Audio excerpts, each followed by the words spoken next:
Hey all, and this is the Inquisition's Edge event. This is a Fire Commander event and Beast Killer. So I made up a few teams to start with. I've only got half of the deck so far. I'm going to get the other half of the deck tomorrow when more packs are released and I can get more Season Choice coins. So this is the basic deck I'm using for the bosses to start with. It's basically all cards that have damage boosts on them with the one event card. So let's go from left to right. Altion's New Guard. You can see with this card, increases Fire Commander damage by 80%. Exalted Champions.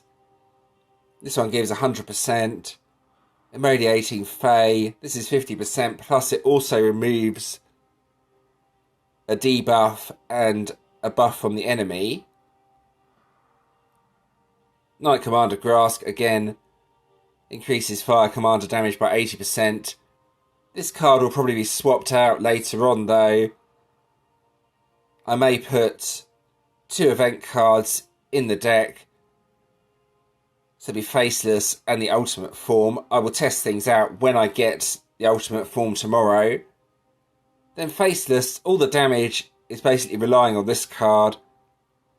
Increases self-damage by 270% and has a nice upgrade skill. So you may have seen I don't actually have an Ultimate Form with the Killer skill yet. The only one I have is this horrible Servants of Savagery card.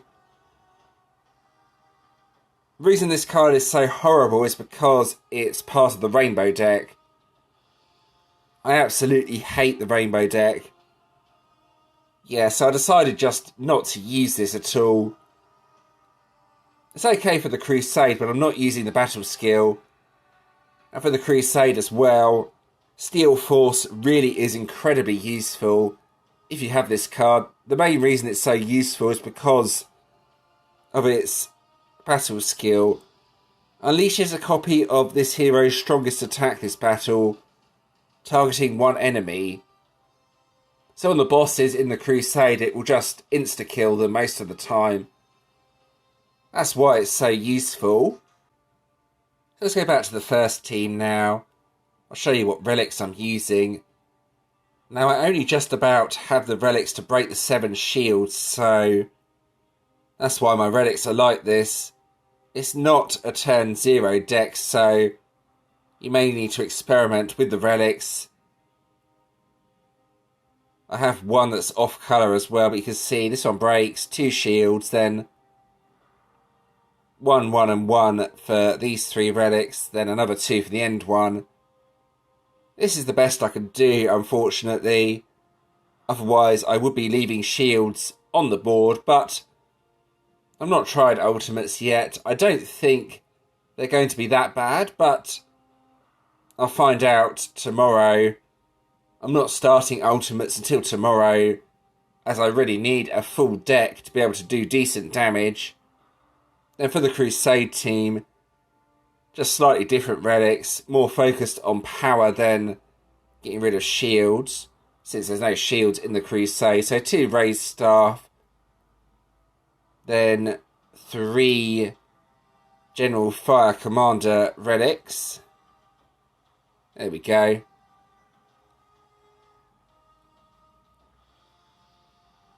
So yeah, this is definitely a more powerful relic setup than my first team, but you need to get rid of the shields, unfortunately, so I can't really use this on the bosses.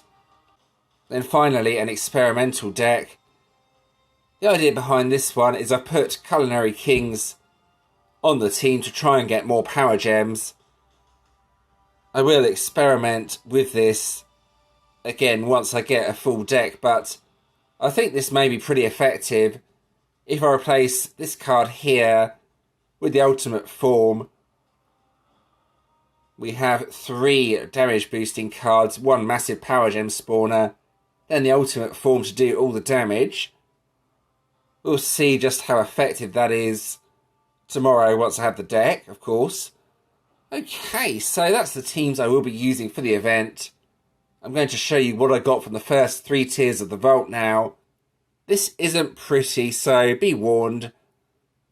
I got absolute junk. So there is an offer up. If you get the ultimate form before the event starts, you get a free pink star. So I'm going to open a few tiers of the vault before the event.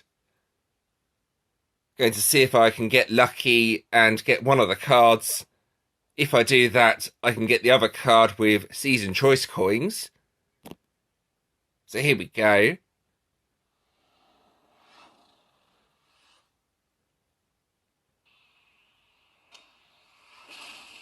Well, that wasn't exactly the best of starts, if I'm being honest.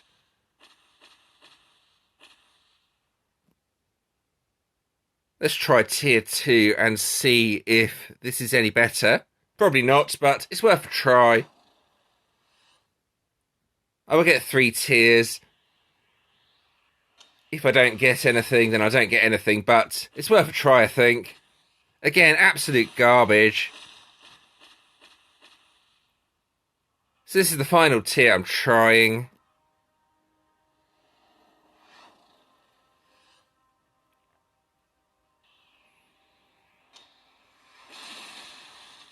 Well, there's the relic.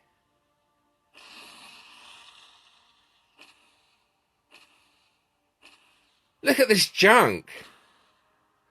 This is actually unbelievable. It's the worst vault tier pulls I think I've ever seen. That's disgusting. Yeah, so the vault is not getting any better by the looks of it. That was a complete and utter waste of time. I have to forge both cards with coins. Alright, so here we go with the actual event. I'm going to start with the Crusade. So the ultimates are going to have Weaken, Judgment and Thorns on them. So ideally you're going to need counter cards and a card like Immolating Fae. That card will be useful if one of the enemy skills does not counter, and that's pretty likely against an ultimate. Either that or use a turn 0 deck for the ultimates. So here we go. This will give you an idea of just how effective Steel Force is in the Crusade. Let's pick an ultimate form. Here we go. So I can normally get through a Crusade mission in about 2 minutes with an ally ultimate form. With other cards it takes a little bit longer, but not too much longer, so it's not too bad. This will give you an idea of just how effective this sort of team can be.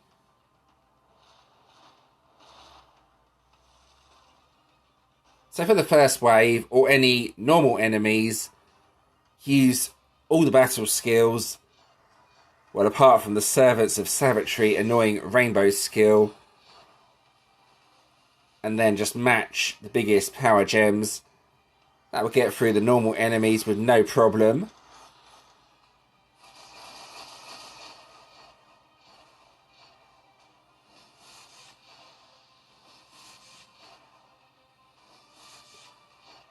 There we go. Then any bosses that come along, just use the nuke on Steel Force. And it will just obliterate the boss in one attack.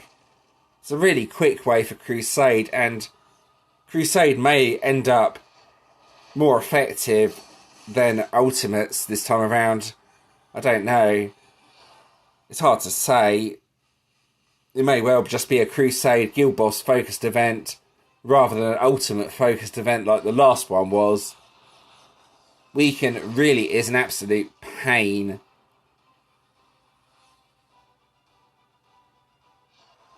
Then the Thorns and Judgment though.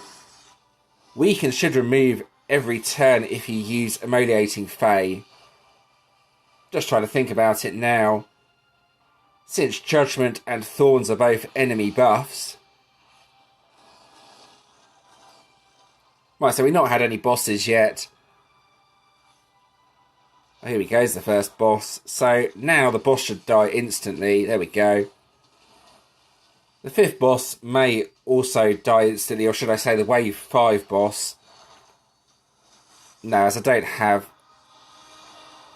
the battle skill charge. Let's try it, otherwise I'll have to match the power gems to defeat it. There we go. That gives you an idea of the Steel Force and what it could do in the Crusade. I'll do one more Crusade mission, this time without an ultimate form. But first I'm going to tag this guild boss. Give me a second. We're still levelling up the bosses, and I want to get in on the Radiance when I can. There we go.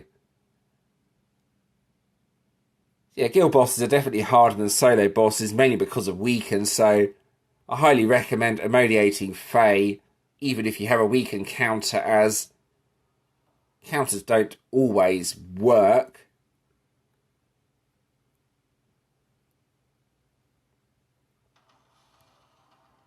There we go. Be moving on to guild bosses properly in a bit, but let's do one more Crusade mission. This time I'm not going to pick an ultimate form. I will pick some other Fire Commander card and see if this team is as effective as it was before. It probably won't be. Another copy of Steel Force could be interesting. We shall see. The damage will be noticeably lower, as Servants of Savagery only has 600% rather than an ultimate form 900% killer skill.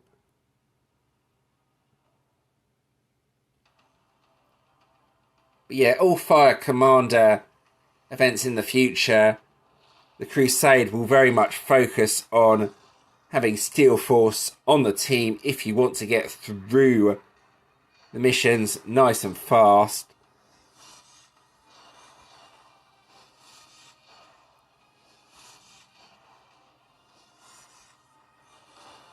Here we go. The added bonus of this team as well is I can use both the cards on a boss if one card doesn't kill it. I don't think this is going to be anywhere near as powerful, but we shall see when a boss comes up.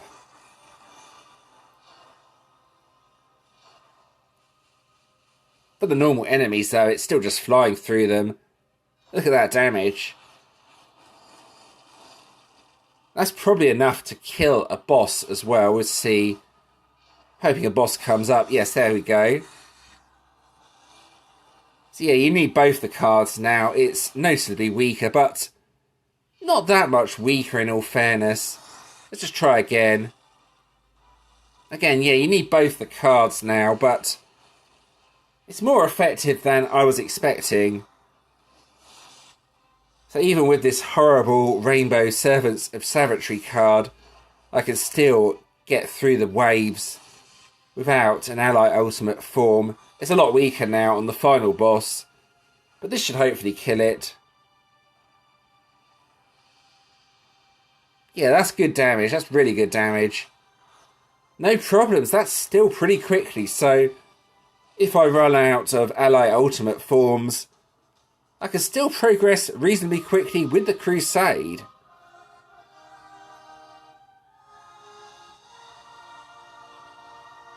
Nice key gifts there. Alright, so what I want to do now is try and get a solo boss up. This might take a bit of time, but hopefully one will pop up soon. So I seem to have had an extremely long run of no solo bosses coming up at all. I'm now on to level 32 of the Crusade, and nothing has appeared. This is very unusual, but I have got an ultimate up instead. So I'm going to give a few levels of this a go, just to show some basics with ultimates. I will use this team. So this is the basic strategy I will be using once I have a proper deck. At the moment, this is just basically to test out the ultimates. I'm going to do about 3 levels, I think. Then I will sort of hang the ultimate. Or should I say I'll quit out and then leave it for next time. so to speak. So the main problem is weaken, and that's removed by Emoliating Fae. That also removes one of the enemy's buffs, so ultimates are not going to be that bad, I don't think. There we go.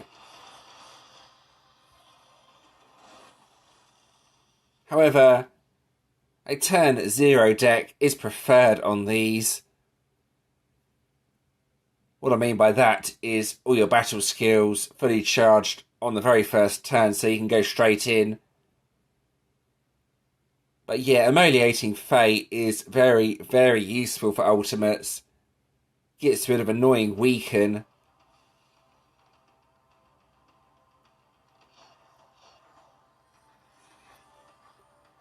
Need enough fire gems on turn 1 as well.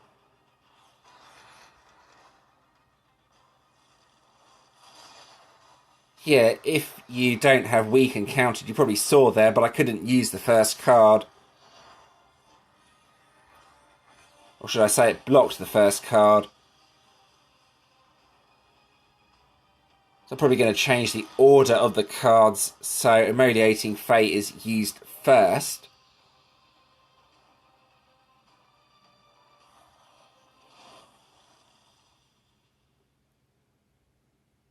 Yeah, you can see what it does anyway. If you're using a team like this, use Emoliating Fae first, then use the other cards. So what I should really do is this.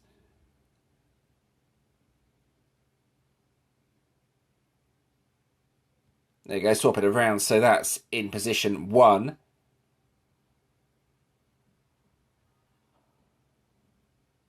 So I'm going to quit out of this ultimate and leave it for tomorrow after this battle. If you've not done this before, this will show you how to do it. Basically, you don't claim it. And if you do this, you can continue from the ultimate whenever you want. So it's perfect if you want to take a break.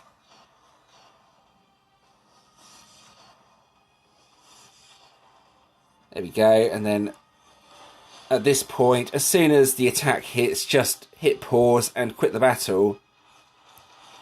There we go, done like so. And then the next time you go back to this, you'll be able to continue from there. And it's perfect if you need a break or want to do something else. Now I'm going to try and continue with the Crusade, and hopefully I'll get a solo boss up. I've played a lot of waves though, and nothing seems to be appearing, so it's kind of strange. Well, there we go. I finally have a solo boss up at level 35 of the Crusade. I've only had, I think, 3 in total, so yeah, I'm kind of surprised at the lack of solo bosses this time around. It's really weird. Normally there's tons of them, but this time they don't seem to be appearing, but this will give my team a good testing. With only Thorns on the boss, they're not too bad, but if Thorns doesn't counter and I don't have Emoliating Fae ready, I can take a lot of damage from that.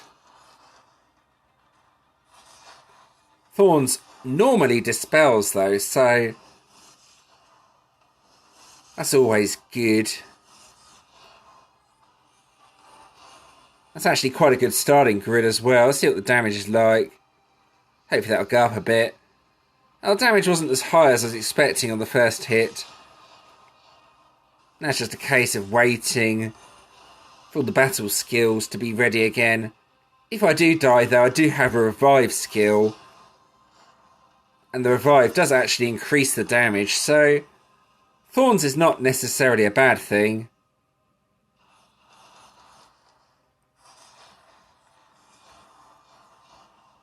And this is still a bit slow.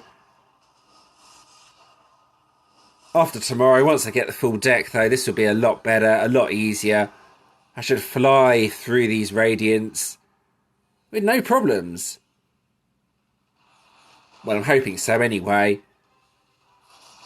I've seen some decent decks, but I've not seen anything super powerful yet. So hoping I can make up something that can hit near to Q damage.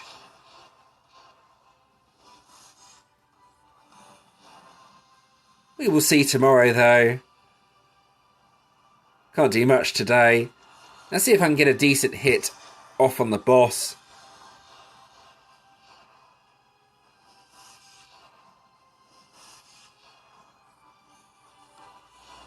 See what this does. And that seems really weak.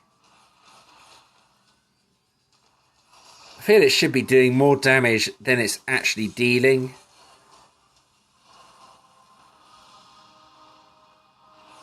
Having the ultimate form on the team will make a huge difference to this. Because the killer skill is only affected on the one card,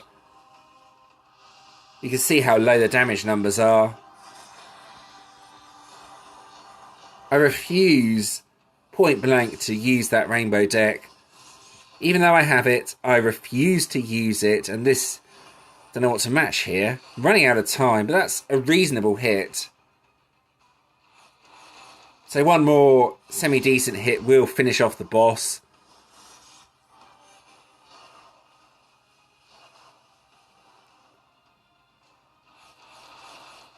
There you go, one more turn after this.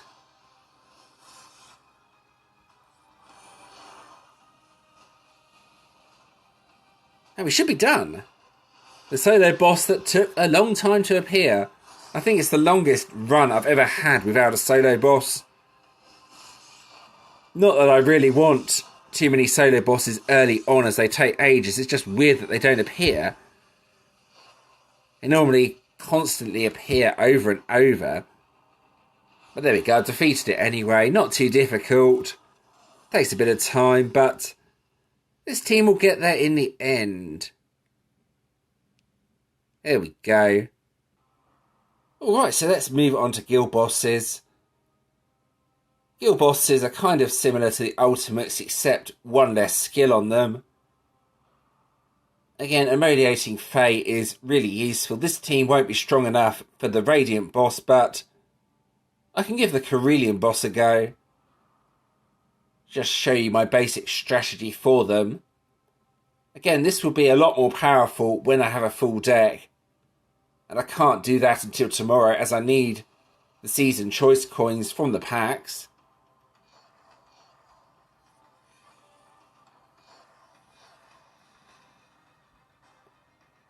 So yeah, definitely having Emoliating Fae in position 1 helps a lot.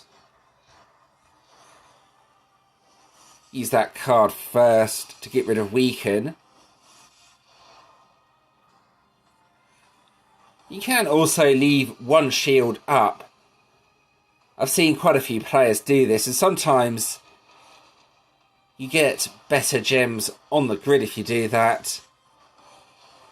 But it does also rely on luck, so it's up to you if you want to do that or not.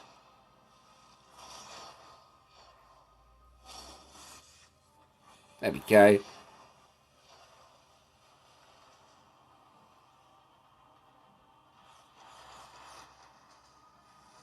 Gets rid of both Weaken and Judgment, so yeah, Emoliating Fae is a really good card.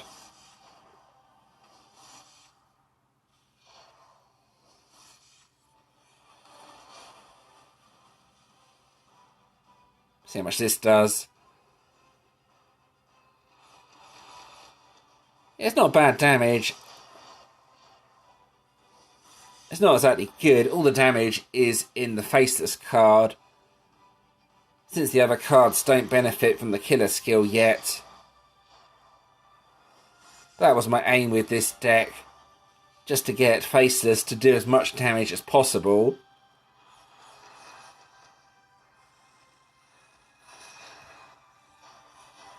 There we go, that's Weaken removed again. Yeah, so neither of the skills are really a problem, in all fairness, on the guild bosses, as long as you have Fae. This is a considerably better hit. had higher value power gems on the grid then.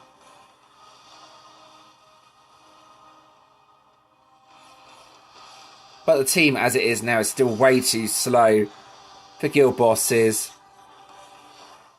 All I'm going to do on day one, or should I say today, is just focus on Crusade, get as many keys as possible, then tomorrow, once I have a proper deck, start playing the ultimates, start killing guild bosses, and hopefully get global. But we shall see about that as the event progresses. There we go, that's the guild boss defeated anyway. It took a long time, but the team will get through it. But yeah, it needs major work. It needs the ultimate form to really be effective. Alright, so now let's have a look at the event rewards. I'm a bit annoyed about what they're doing with the collections, as it's yet another Legend Soul collection. I am sick and tired of seeing Legend Soul collections.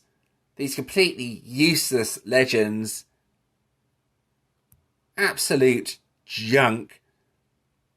The only things useful in the collection are really the orbs of EXP and the choice coins, and obviously the gems as well at the start.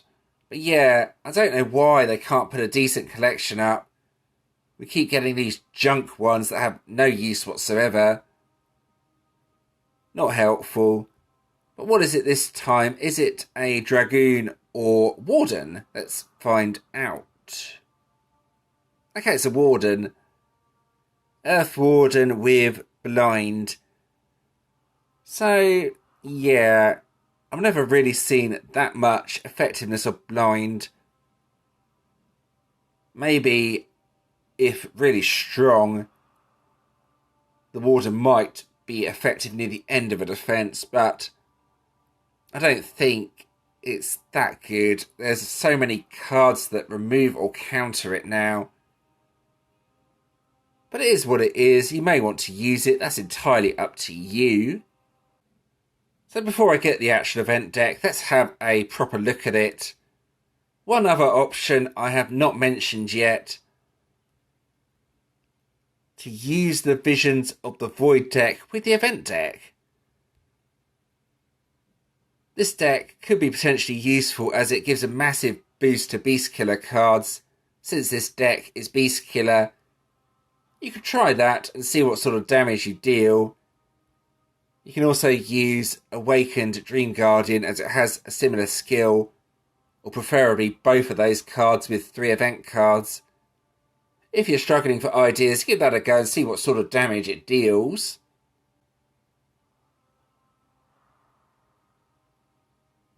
So here we go, let's have a look at it in more detail.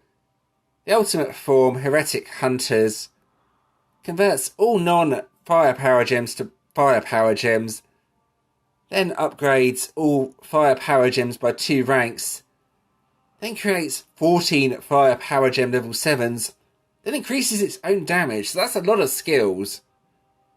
So if you're completely crazy and decided to use the rainbow deck, this would convert all the power gems.